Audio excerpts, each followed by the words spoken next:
This presentation is merely a brief overview of the topics covered in the chapter and should not be considered a substitute for reading the chapter. This chapter covers the micro and macro factors that affect personal financial planning, the financial planning process, and financial planning professionals. Micro factors are related to the individual. For example, what is their family situation? What is their health status? What career have they chosen? What age are they? Here we see some examples of how micro factors influence financial planning. An individual with a partner or children needs to consider them when they build their plan. When considering health, unfortunately, many people do not consider the possibility of losing income due to long-term disability caused by accident or illness. Of course, your career choice impacts your plan. Surgeons average nearly $400,000 per year in income, so they have an opportunity to have larger expenses and savings than people who choose many other careers. And life stage must be considered when creating a financial plan. Someone in their late teens may need to put a great deal of time and effort into considering career choice, while someone approaching retirement need not be concerned with career choice, but instead should be focused on investment returns for retirement. Macro factors are not individually focused, but instead focus on the wider economy and the markets that make up the economy. There are 4 key macro factors that must be considered when creating a financial plan: the stage of the business cycle, the employment situation, economic indicators, and currency stability. Let's look at an example of how the business cycle can impact financial planning. When gross domestic product contracts for 2 consecutive quarters, we experience a recession. During periods of economic contraction like recessions, we typically see unemployment increase. People who have jobs become nervous about losing them, and people who have lost jobs often find it difficult to find new ones. Consumer spending almost always decreases in contractionary periods. These are all macro factors that can affect one's financial planning. Another macro factor that affects financial planning is currency stability. Typically, prices increase slightly over time. We call this increase in prices over time inflation. If the money you have to spend is a fixed amount, but prices increase 5% this year, you will not be able to buy as much as you were able to buy last year.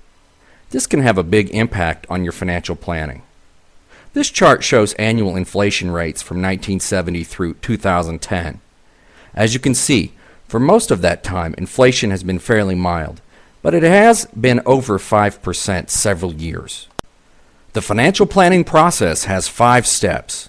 Step 1, set your financial goals. Step 2, assess your current situation. Step 3, define your options for reaching your goals. Step 4, pick the best option and put it into practice. And step 5, assess the results regularly to see if you are on target to hit your goals. A typical individual might have a short-term goal of reducing his or her debt, an intermediate goal of buying a house, and a long-term goal of a comfortable retirement. Ideally, when we assess our current situation, we examine personal financial statements. We will cover financial statements later.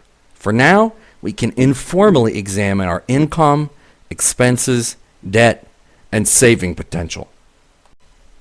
When defining and examining your options, it is important to identify the benefits and costs of each option. Getting a second job may help you reduce your debt more quickly, but it will also cut into your free time. Gambling in Vegas might allow us to eliminate our debt in a single day, but it would also have the explicit cost of airfare and a hotel stay, and the possible implicit cost of increasing our debt. This individual chose to get a second job to reduce his or her debt more quickly. After the debt is gone, if the individual takes the money they were paying on the debt and puts it into savings, they aren't likely to miss it, and they will be creating a surplus. With all plans, it is important to assess the results. Did you reach your short-term goals? Were you able to pay off your debt? If so, great. Set some new short-term goals. If not, start the planning process over and get back to work on reaching your original goals. When examining the various certifications of financial professionals, it can be easy to get confused and see it all as a jumble of alphabet soup. One type of financial professional that can be very helpful to you in all phases of the financial planning process is the CFP, or Certified Financial Planner. Anytime you choose to use the services of a financial planner, be sure that you know how that person is compensated. How they are compensated may affect the advice they give you. You should know up front whether your financial planner receives a flat fee, a percentage, or a commission, or perhaps some combination of these three. That is the end of this presentation. I hope you enjoy reading this chapter.